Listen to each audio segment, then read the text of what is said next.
साहब अपने गार्डन में हाजिर है। खुश हैं आबाद हैं। देखिए जनाब, अप्रैल शुरू हो गया। आज अप्रैल की जो है तकरीबन 7 या 6-7 तारीख है। अब मेरे पास जितने भी सीड हैं गर्मियों के सब्जियों के, मैं ज़्यादातर कोशिश करूँगी लगाने की। ये कुछ टिंडे के सीड हैं और ये देखें ये तुरई के सीड हैं। तुरई के भी मेरे पास और भी थे, वो कहाँ चले गए, बहुत सारे थे भाई। ये देखें ये पम्पकिन के हैं। ये सब सीड जो हैं बस अब लास्ट टाइम है इनको लगाने का, क्योंकि बस इसके बाद यही महीना है। उसके बाद अगले मंथ तो इतनी गर्मी होगी कि कहने की हद नहीं है। ये देखिए मेरे पास ये तुरई के बीज हैं। अब मैं जो है ना जल्दी बस इनको लगाने का काम करूँगी, क्योंकि मैं ये इनकी पनीरी तैयार कर रही हूँ। अच्छा, कुछ गमले इधर हैं और कुछ गमले मैंने यहाँ पर रख लिए हैं, क्योंकि बस अब मेरे पास ये जितने भी सीड हैं ना, मैं सब एक साथ लगाने की पूरी कोशिश करूँगी ये, क्योंकि मुझे ये सब ख़त्म करने और बस अब टाइम नहीं है हमारे पास असल में। तो ये हम तुरई के सीड इस तरीके से लगा देंगे। अब इनमें कुछ लगेंगे, कुछ नहीं भी लगेंगे। इसी तरीके से बस लापरवाही के मेथड से हम अब इन्हें लगा देंगे। जिसमें ज़्यादा लगेंगे उसमें से निकाल लेंगे। ये देखें ये पनीरी तैयार हो रही है। असल में ऐसा कोई मसला नहीं है, हम इनको फिर कुछ ही दिन में ये अच्छे से निकल जाएंगे, तो फिर हम इन्हें कुछ ही दिन में अलग कर देंगे।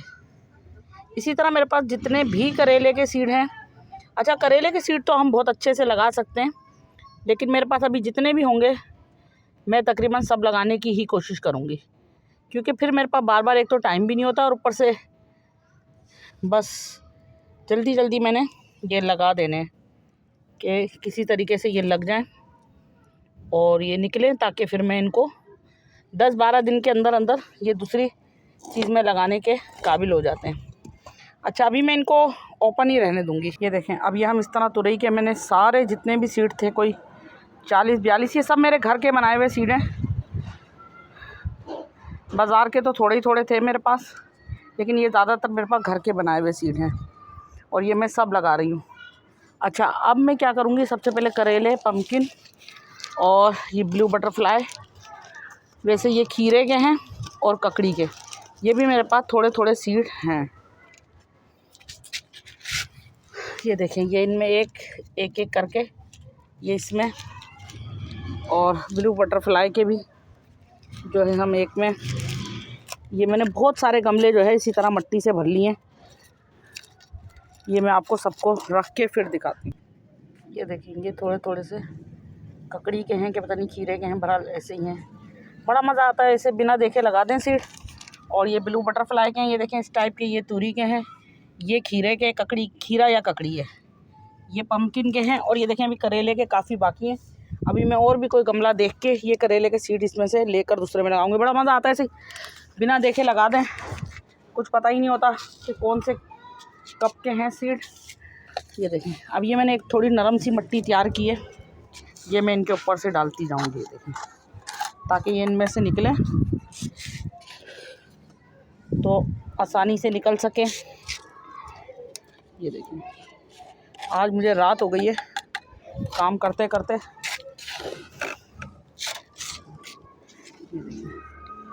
अब इनके ऊपर से जब मैं पानी दूंगी तो ये माशाल्लाह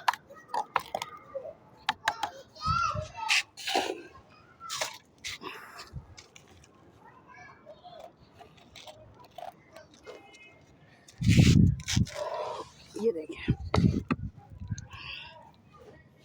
अच्छा, जितना बीज पतला होता है उस पर बहुत ज़्यादा मिट्टी नहीं डालनी होती, और बीज अगर मोटा है तो आप बहुत ज़्यादा मिट्टी डालें, नहीं तो नहीं डालें। जितनी बीज की मोटाई है हमें उतनी ही मिट्टी इसके ऊपर डालनी है। अच्छा, लापरवाही के मेथड से लगाएं ना तो बहुत सारा। अब मेरा इरादा था कि टोकरियों के अंदर ना मैं डायरेक्ट सीड लगाऊंगी, लेकिन पता है क्या, मेरी टोकरियों में कुछ केचुए भी हैं, क्योंकि ऑर्गेनिक गार्डनिंग कर रही हूँ ना मैं, तो उनमें कुछ केचुए वो क्या करते हैं, वो सीड खा जाते हैं। अब जब वो सीड खा जाते हैं तो मेरा तो नुकसान हो जाता है। इसलिए मैंने अब के सोचा, अब के मैं इन्हें खूब गमलों के अंदर लगा के खूब अच्छे से इन्हें मिट्टी, इन्हें खूब पानी दे के फिर जो है अब मेरे पास जितने भी सीड हैं ज़्यादातर मैं कोशिश करूँगी बस इन्हीं दिनों में अप्रैल में ये लगा के ख़त्म कर दूँ, क्योंकि आगे जो मंथ आने वाला है वो बहुत गर्मी का होगा। उसमें जो है नन्हे नन्हे पौधे निकले भी ना तो वो बेचारे मरने का चांस होता है ज़्यादातर उनके, क्योंकि वो बहुत नाजुक होते हैं। नन्हे नन्हे से जब निकलते हैं और फिर उन पर तेज़ गर्मी और तेज़ धूप पड़ती है तो वो बेचारे चल नहीं पाते।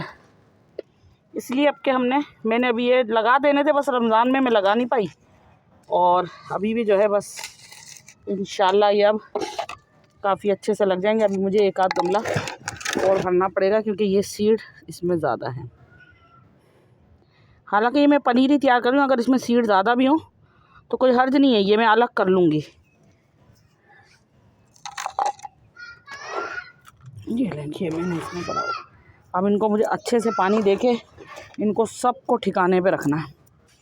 प्लीज़ मुझे लाइक करें। मेरे गार्डन में सब्जियां भी लगती हैं, अगर आप लोग देखना चाहते हैं तो मुझे देखिए कुछ बीज बच गए, ये भी मैं इंशाल्लाह लगा देती हूँ अभी किसी गमले में।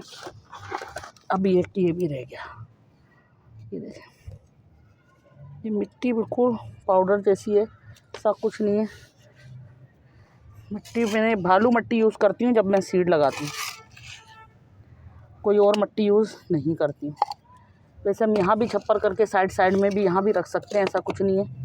ये देखें, लेकिन यहाँ धूप ज़्यादा पड़ेगी ना, फिर वो सीड निकलेंगे तो वो ख़राब होने का इम्कान होता है। ये देखें, वैसे तो इन्हें हीट चाहिए होती है बीजों को, जब बीज लगने लगते हैं तो इन्हें हीट चाहिए होती है। प्लीज़ मुझे लाइक करें, सब्सक्राइब करें, दिल चाहे तो शेयर करें, और सब्जियां देखनी तो लाजमन सब्सक्राइब